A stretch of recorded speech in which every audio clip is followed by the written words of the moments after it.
sunny for tomorrow. It'll stay comfortable in the mid-70s.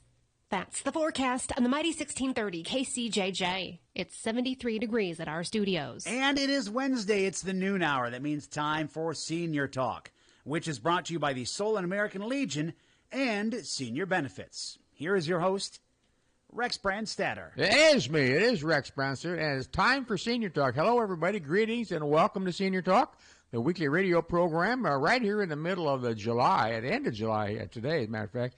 It's summer in Iowa, and what a beautiful, beautiful week we've had. It's nice during the day, and it rains all night. That's about what it amounts to. It's just reverse of going to Hawaii or Florida, where it rains every afternoon. It's nice the rest of the time. We get the rain at night and nice during the day. Well, I have to tell you, folks, this is living now. This weather right we've got today, this is the real deal. Actually, it feels a little bit cool outside compared to what we've been having. Well, it is what it is. A great day to be here with you and a great day to be a senior, that is for sure. Hello, and of course, thank you for taking time out of your busy day. And to those listening who are seniors and senior gonna-bees, I say hello from me. So I'll do my best to bring a lot of ideas every week that might cover important aspects of being or becoming a senior. And we'll have a little time for some history as well. I think I've got a pretty fun one today. So pull up a chair, grab a sandwich, and a nice cold root beer, and let's see what we can cook up. Well, my name is Rex Brandstatter. I'm a 76-year-old real estate broker who loves to meet, and I do, meet, talk, and work with seniors. And I help a lot of seniors sell houses and other properties, income properties, commercial properties, things like that. You can give me a call. I work with trust departments of banks. I work with estates. Work with administrators of estates, executors of estates, all kinds of people. Like I meet with seniors. I meet you at your home. We sit down at your kitchen table. Meet me at my office. Meet you at a coffee shop. Makes no difference. We just need to take the time to talk about your specific needs, which may not be emergency right now.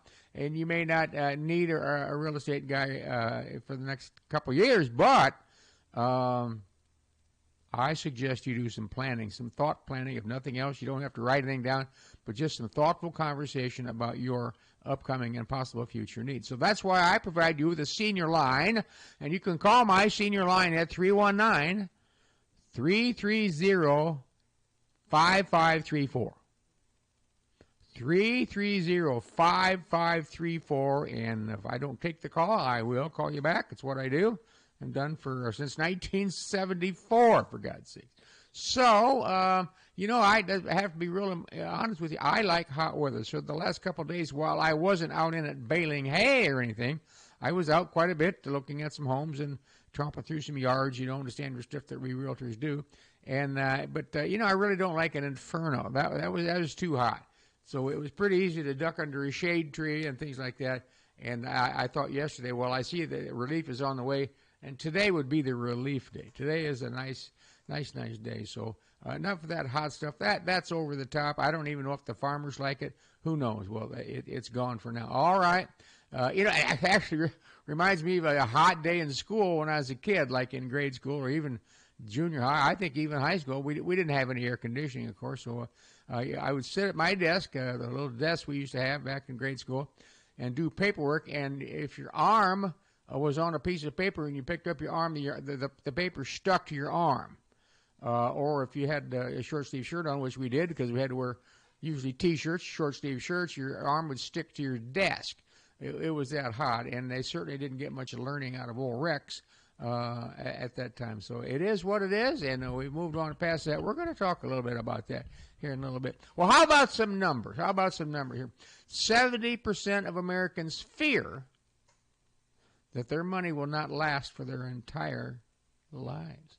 Isn't that the truth? Don't you? I hope I got enough to last. I hope I can make it to the end. I hope I don't have to go borrow money in order to pay the funeral expense or keep myself going. 70%, 7 out of 10 Americans fear that their money will not last their entire lives. Now, one income that will last, I don't know under what guise, but it will be there, is Social Security. It's not going anywhere soon, that is for sure. So hopefully that you played it smart. Social Security, before you sign up for Social Security, if you already have, you have 1 year to rescind it, by the way. pay it back and start over. But if you're listening today and you've not signed up for Social Security, you should sit down. You can call me to start with. I'll give you some ideas. I'm not the answer man, but you can give me some ideas. I'll give you some help if I can, direct you to the right places. You should be real smart about when you sign up for Social Security, because it makes a huge difference as you go forward. So take your time. Don't rush into it. Don't just sign up at 62 because you're 62 and I got it, I'm going to get it before the government goes broke. Well, that's not going to happen. So just be very careful and very knowledgeable before you sign up for Social Security.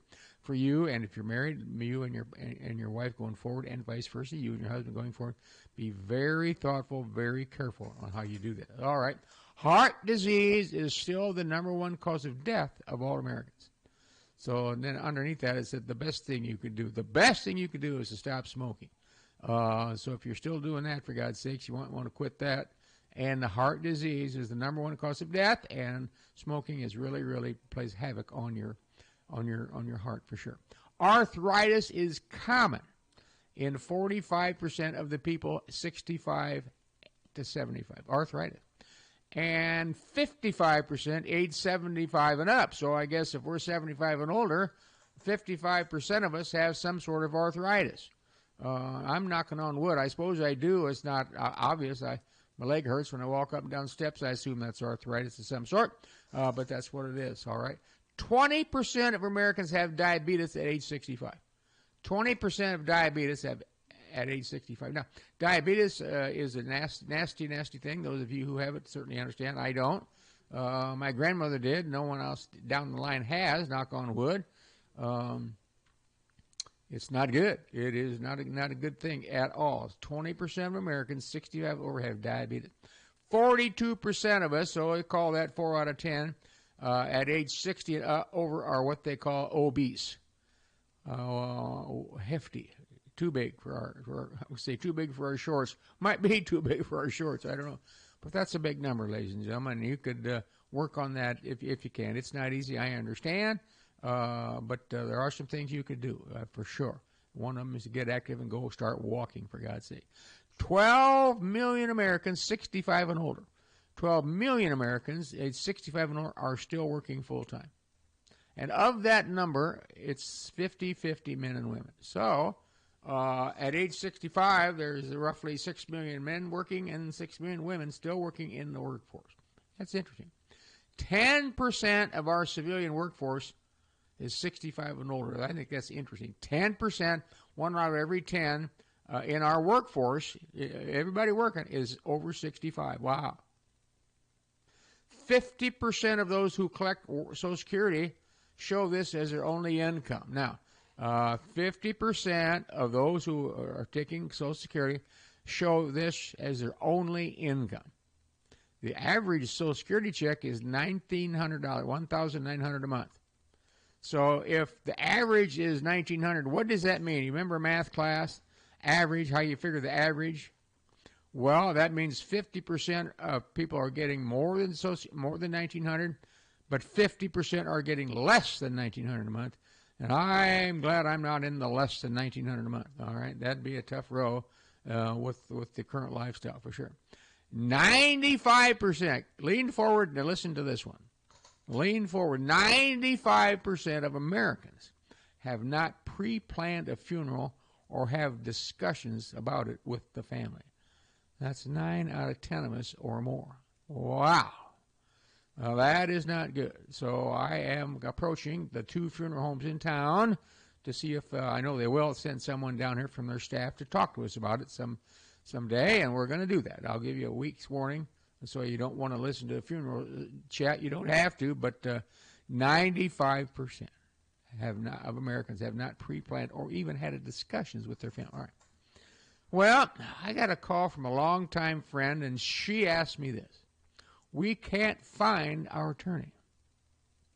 We have called and called. And I said, well, you be of the knowledge that he retired. I said, he was my attorney too, and actually retired a couple years ago. Well, no wonder he hasn't called us back. He says, we want to update our will. I said, well, congratulations, good for you. Well, we just did it in the early 90s, so we assume my husband and I, we kind of assume it probably needs to be updated. I said, well, absolutely. That was a great assumption. So I gave her the name of a couple of attorneys. The one I kind of, for their case, for them anyhow, I kind of figured this particular attorney might be of interest. I don't know if they've connected or not, but away we go. So first of all, congratulations for realizing you need to update your will. And I advised them as well. I said, when you're there, I want you to talk to your attorney about advance directives in case your husband has an issue and can't carry on his business affairs, or you have one. It's called power of attorney, and then you're going to get into things like medical power of attorney. If your husband is at the hospital and the doctor comes out and says, there's no chance, old Bob's not going to make it, there's nothing we can do, he's on life support. And at that point, they're looking for you because the doctors they don't want to take him off life support. They want to keep him alive. You could say, I have a medical power of attorney. A medical power of attorney. And when my husband, old Bob, was on a great day, he's feeling well, he made this out and he signed his name. It said, when I'm on the table and the doctor says there's no hope and they've given up hope, but I'm still alive, you have my authorization, my full support to pull the plug. And don't feel bad because I'm making this decision on my own volition today. I feel great. Under no duress when I'm making this out. Where you go. That's what you need to have, folks. So if you don't have all that, call your attorney and sit down and say you want to talk about advanced directives. Do it. All right. A senior man says to this, my brother lives out west, and I mean out western the United States. He's in his early 80s. He wants me to be the executor of his estate, and I live right here in Johnson County. I think he should find someone out there. What do you think, Rex? And I said, well, that's actually a great question for you to ask and for you to call down and talk to your attorney. Matter of fact, I think that's an excellent question to do both. If you decide to do it, you will be working with his attorney. Because if he lives out of state, he's going to have a probate. There'll be an attorney out there in a different state. Because more than likely, your attorney right here in Iowa City area is not licensed in Montana or wherever this guy's from. So you're going to have to do that. Is there a property to sell? Yes. Is there a house to clean out? Well, probably, I guess. Are there vehicles to sell? Yes. Are there bank accounts out there? Well, of course. I'm telling you this, that it could be a real challenge. To me, it would be a challenge if you lived in Iowa City and you're the executor for somebody in Sioux City. I think that would be a challenge. If it's out of state, I mean, you're going to be in constant contact with an attorney, constant contact. If there are properties to sell here, there's real estate to sell, there are cars to sell, you're going to have to round up the car titles, and you're going to sell it. The guy's going to want the title, and who can you trust to go show him the car, get the money? It's going to be really, really challenging, really, really quirky, really hard to pull off. I suggest you do this. I suggest you ask your brother if there's anyone on that end that he trusts, that you realize you're his brother. Is there anyone out there he trusts? And maybe you can talk to that person who he thinks and see if they're willing to do it. Otherwise, I think you really, really need to work hard to find someone else if he's out of state. It's a real nice thing that he's considering you because you're the brother. It's going to be a challenge for you as the brother to pull this thing off from clear out here in the left field, we'll call it. So I say talk to your attorney, and maybe they can smooth some of those things over I just talked about. But trust me, folks, there's lots and lots of things to do. All right. A senior lady says this: we have always kept a fair amount of cash in our house. Okay. Never know when you might need a little cash, and we don't have to run to the bank. Well, that's a good idea. I'm thinking we should deposit some, but I want total access to it. Well, you can do that. There's all kinds of different things. Total access to it, that does not mean lockbox, ladies and gentlemen. Total access, you can only get there when the bank's open. If you need something, emergency situation, you can't get there. The bank doesn't open on a 3-day weekend. You can't get there for if they've got some Monday day off for holiday. Sunday, you can't get there. Maybe they don't have the lockbox people there on Saturdays. You could go 3 or 4 days. You can't get to your cash. I don't consider a bank box to be accessible when you want it. I just don't. So she says, I'm thinking we should deposit some but have total access. So here's what I recommend. Having some cash somewhere at your disposal is a good idea.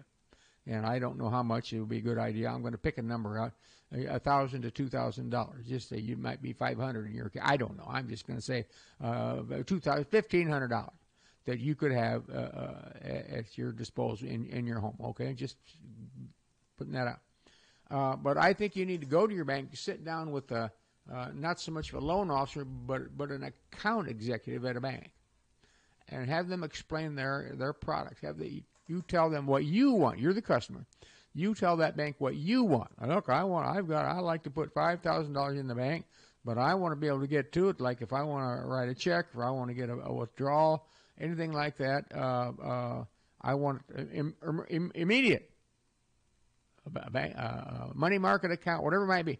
They know the product. They'll tell you exactly what you can get, exactly what they have.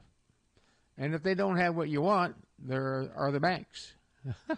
So you're the customer. You tell them what you want. I think it's good to have some cash on hand for emergency, for sure. B, I think you're barking up the right tree when you want to do this and get something, a different product. And C, I think it's a really, really good idea to talk to your banker. They're there. They want to help you. That is for sure. All right. A senior couple says this. We like our new condominium here in town.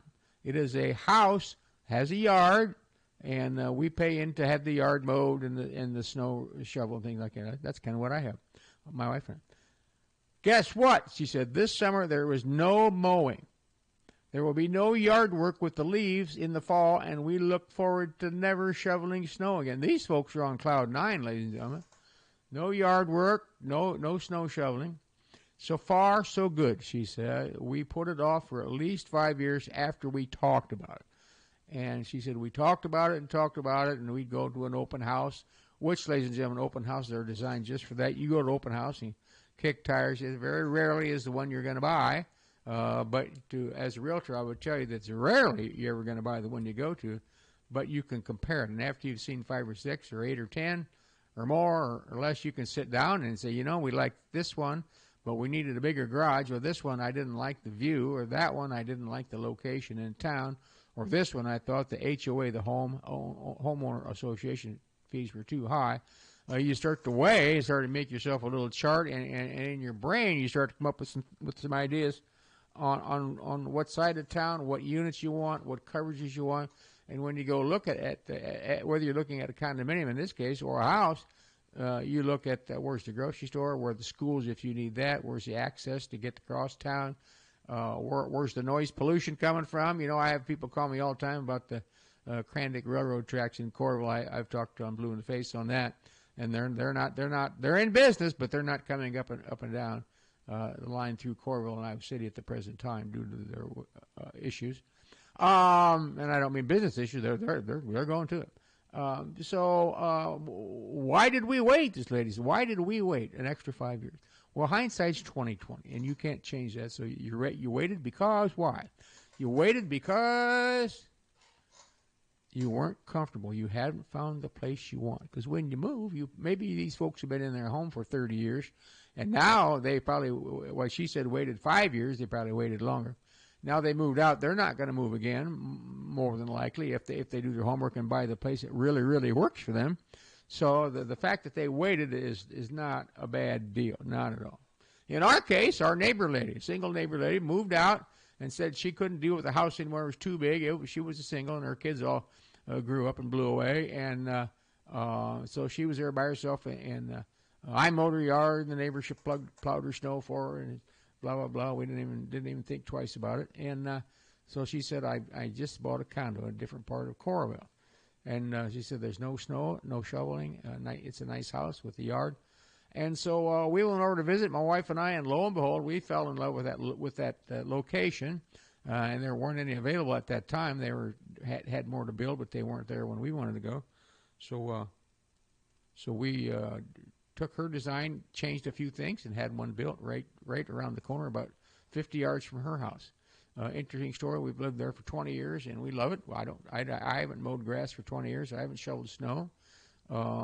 We pay into a homeowners association, very reasonable, and it's been very, very good. I don't have the, if you will, I liked mowing grass. I grew up mowing grass at my dad's direction, and I liked it. I didn't have a problem with that. But as you get older, it's, I've been there, done that, and it doesn't have to look like $3 million, although it does. We hired nice guys to do it. It's just something you can, quote, get over. I don't mean grow out of it. I don't mean grow up. You just kind of get over it. Pretty soon you're thinking, wow, I don't know. Now I got to mow. I'd like to go somewhere, but now we have to mow. So you might consider that. If you're still gung-ho, have at it, stay where you're at. Don't even think about it. Just keep going. We gave all of our yard and snow equipment to our grandson. He hit the jackpot. As a matter of fact, he now has a lawn mowing service. He's a kid. He's a high school kid. And he has all new lawnmowers, all new to him. And he's going to have snow equipment for the winter because he's an industrious guy and he's going to use it. Well, good for them. Everybody feels good. Grandma and Grandpa, in this case, feel good because they sold their house, moved to a condo.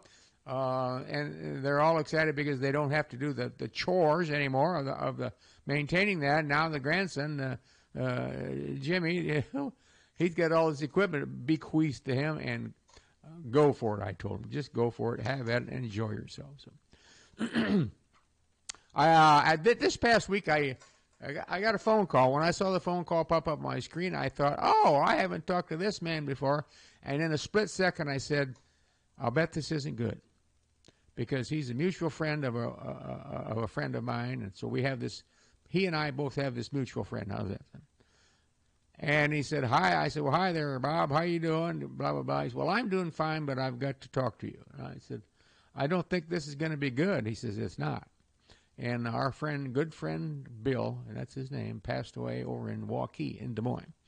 And Bill, who was my friend, always my friend, but became friends with me in the 6th grade when he moved to Coralville. He and his family, younger brother, moved to Coralville, and immediately he's your friend. We had Coralville back then was not many people. It was like 3,000 people, not like 22,000 like it is today. And everybody lived down around Coralville. It was called Coralville Elementary, which is now Coralville Central. We all lived down around in there. So the day he moves in, the second day he's here, he's our best pal. That's the way it goes with boys anyhow. I don't know about girls, but boys. And pretty soon he's in Little League, and then he's in Babe Ruth, and he's in Boy Scouts, and he's camping with the Boy Scouts. He's doing everything. Then he's in junior high football, and then he played football at City High. He was a starting center his junior and senior years, and he was called the immovable object. All right, that's to tell you about Bill. And then he went to UNI, and I went off to college in Iowa and other places. And he's my best friend for a long, long time, and now he's gone. Well, over the years, he developed lots of issues, and he said, I'm the best customer at the wrong place. I said, where's that? He said, I'm a really good customer at Mayo Clinic. And I said, that is the wrong place to be a good customer. I never asked him what the problem was, ever asked him what the problem was. It's his business, not mine. I can tell you it was partly cancer, and he had back issues. He had a back surgery or fusion, blah, blah, blah, all those things. And it finally caught up with him this week. And he's 76 years old, and a big part is this. I've just remembered all the things. I can't remember them all because I've known him for so long. But it just hurts. It hurts me. Today's Wednesday. I found out like on Friday, I think, and it just ruined my weekend. I just, so to speak, I didn't tell anybody else. But so I turned his obit into our class. Our class has a page on it, and boy, sure, our high school class, boy, is nobody happy about that. He was a great guy. But folks, we're going to talk a little bit more about something like this. It just hurts when you lose a good friend. You've all been there. We'll all be there. Not the end of the deal. Someday we'll be the good friend that goes bye-bye. And for that reason, for that very discussion I'm spewing out here today, please sit back in your chair, take a minute, and say, we've got to get rid of some stuff. We got to get started. We can't go up until one of us is halfway gone, and then the other has to deal with it. Let's basically, if you want to know the truth, ladies and gentlemen, the process is no fun, but the end product is the fact that you had a lot of fun doing it. You got rid of a lot of things. Maybe like these folks, your grandkids ended up with a bunch of stuff, or your kids ended up with some things. You sold some things. One of your buddies is always looking for that special skill saw, and you said, here, Fred, it's all yours. Have at it. Make all the sawdust you want with this skill saw. You could feel good about some things. Like I say, you could sell some things, get some money for it. But truly, folks, I deal with lots and lots of people who have just flat too much stuff, just out of control. And you think it's under control, but look around. The only reason it's under control because you're not doing anything with it. You're just leaving it sit in your house, in your storage garage, or in your garage. So, a word, and I'm not going to say a word to the wise, and I'm not going to call it I'll call it a suggestion, but I just think you really, really do yourself and your family a favor if you address all your stuff while you can. I just mean that. So, it's been so hot lately. I mean, but it's summer in Iowa, so I understand that. So I made it. We made it. We all did. Heard some stories about people who lost air conditioning, and that wasn't a good deal. And it took a while to get the guy there, type of thing. But when I was a kid, watching all the old westerns, and every time the old cattle drivers and everybody would go in the tavern, what did they order? They ordered what? They ordered whiskey. And the reason they ordered whiskey was they were on the trail. They wanted a good jag of water. But what? There wasn't any water in Dodge City, Kansas. There was very, very few wells. If you were out living out in Nebraska in the side houses and along the trail, you built your cabin next to a creek. That's where they got their water, next to a small river or a creek or something like that. That's where they got their drinking water. So when they pulled into the Long Branch and on Gunsmoke, they all ordered, everybody, every old West, they all ordered whiskey. There wasn't any water. That was the reason why. And when beer finally got there, the beer finally got out west. Very, very seldom did beer make it very far west of, we're going to say St. Louis because that was the Budweiser brewery. But the beer never really got out to these hinterlands until the railroad. Because then the railroad, they could ship it. They could ship beer out west. But then you ask yourself, when you went into Dodge City, Kansas, or some tavern in Wyoming, well, how did they get beer? How did they keep it cool? Well, here's how they kept it cool. I've done some homework on that. Not only that, but in my mind, I figured it out. I still don't have an answer to all of it because in today's world, if you go to a bar and order a glass of beer, they pull a beer, you fill up your glass. There's a CO2 system that supports all that pumps it up out into your glass. They didn't have a CO2 system back when Matt Dillon was going around. So I can't figure that part of it out yet. But they did have cool beer. I didn't say cold. I said cool. Well, it says, here's a story from my good friend Irving Weber. He's gone, but it's called, Imagine Chilling Your Drink with Iowa River Ice. Iowa River Ice. Well, how we are chilling your cold drink with chunks of ice from the Iowa River. Well, I wouldn't do that on a bet. Now, the only way you could do that, I even thought this is if you took a piece of ice from the Iowa River and wrapped it in a small plastic bag that's waterproof type of thing, and put that down your glass, you could do that. In fact, I think I should have a party next winter and have ice from the Iowa River in people's glasses in plastic bags just to show. I'm just funky enough to do that. Well, anyhow, they could get from the Iowa River, and on the 4th of July or any other day on a hot day. It sounds unbelievable today, but what would that bacterial count be, by the way? Nobody knows. Who knows about it? The Englert Ice Company in Iowa City, yes, the same one people, the family that owned the Englert Theater.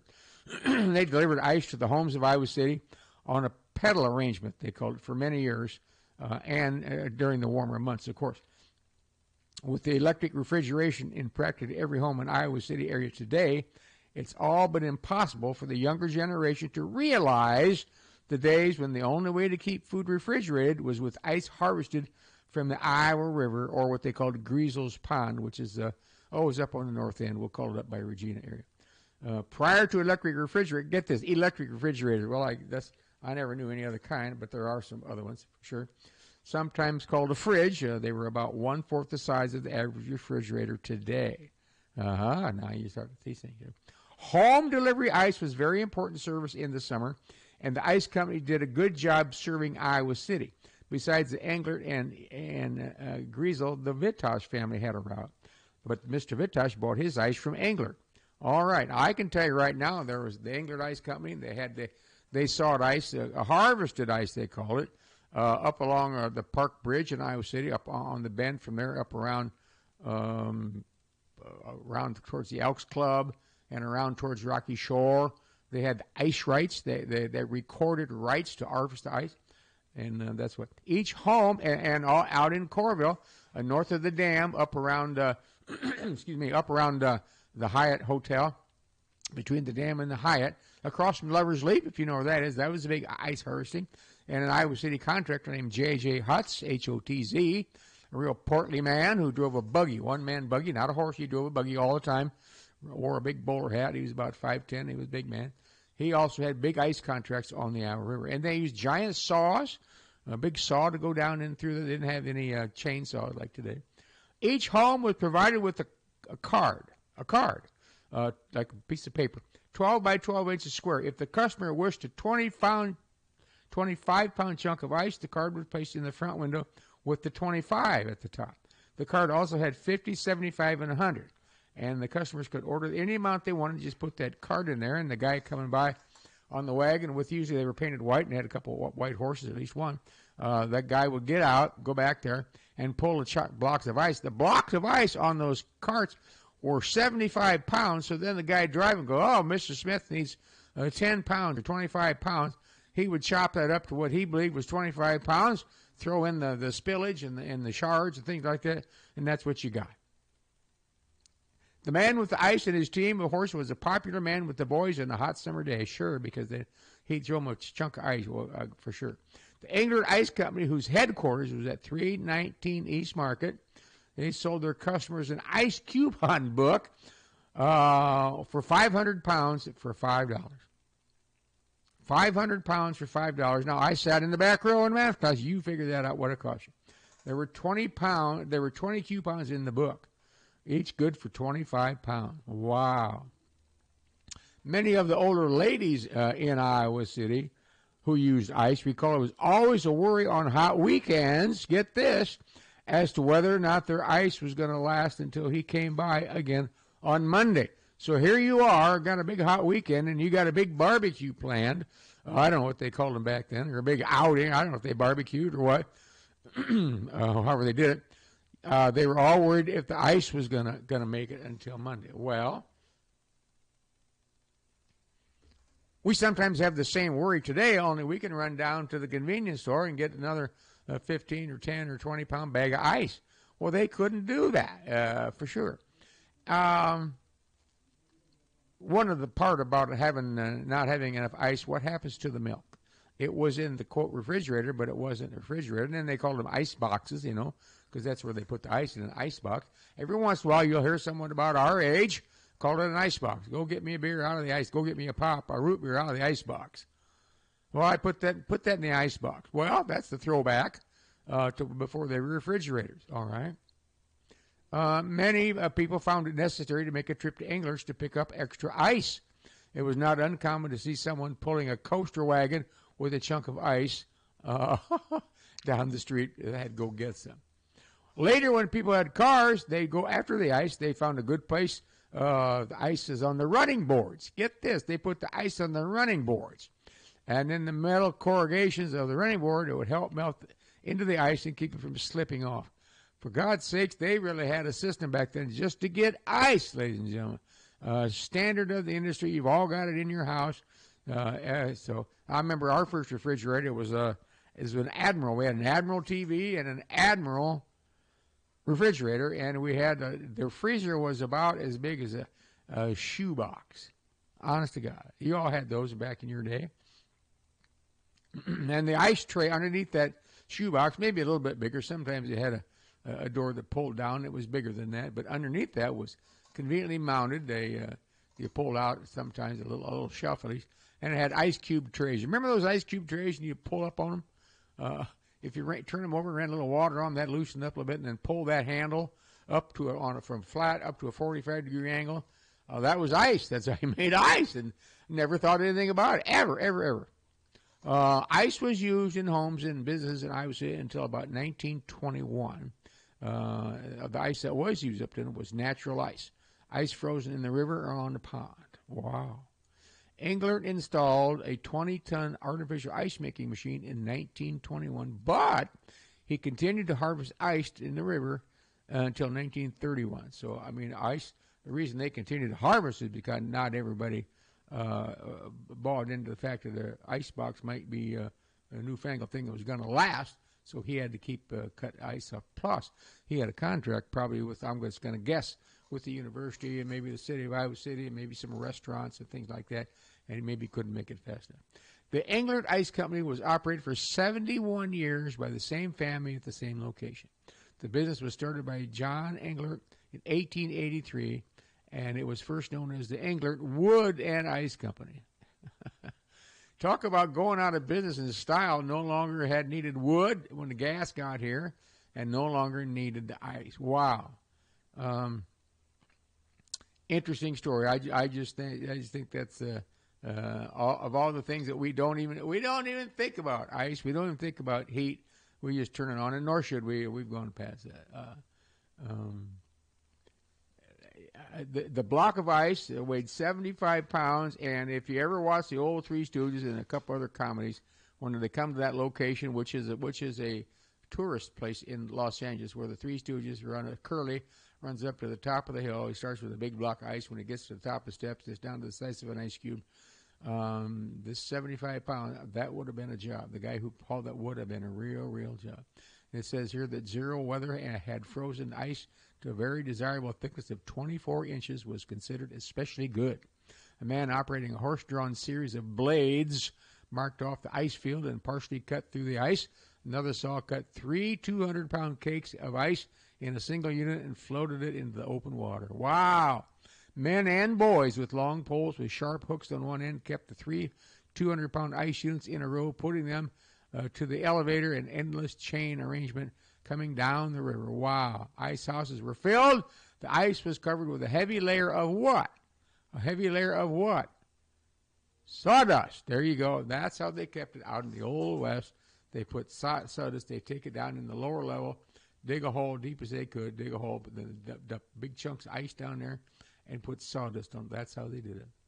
The replacement of ice boxes in the homes by electric refrigerators and the elimination of home ice deliveries was a very gradual procedure, extending over many years. Probably the years after the Great Depression of the 30s and the improvement in the economy saw the greatest change. Well, I think that's a neat story, and of course I didn't get in on that. My grandma and grandpa had a door in the back of their house, which was an ice box, where the guy would come, open up the door, and put ice in there. They built their home in 1925 in Coralville. Had the coal chute, all that kind of stuff. And when I was a kid, we did have a refrigerator, and we did have those ice trays. So that's the story. It's good, doing a lot of good. I'm sure as heck glad that we have ice boxes and ice. So that's the story. And finally, ladies and gentlemen, thank you so much. That the greatest secret in life is this. Here, in my opinion, the greatest secret in life is that we never know how long we're going to be here. Nobody ever told us. I mean, and when I say be here, I mean here. And I mean living with full faculties or living without your full faculties wouldn't be good. When I mean here, I mean you're here. You can function. Other people are alive, but they're have maybe had a stroke or have an accident or dementia, and that's not good. So the greatest secret of life is we never know how long we'll be here. Heavy on the word here. So knowing that fact, I think it's important that we do all we can while we can. And thank you so much for listening. Feel free to contact me on my senior line at 319-330-5534 or my email, rex@rexrb. Thank you to all veterans and those serving today. This is Rex Brandstatter from Senior Talk saying so long. We'll see you next time. Looking for a place with a fun, casual atmosphere? Check out the Solon American Legion. Stop in and grab a drink from their wide selection of beers and wines. And if you're hungry, the Patriot Grill offers pizzas and delicious appetizers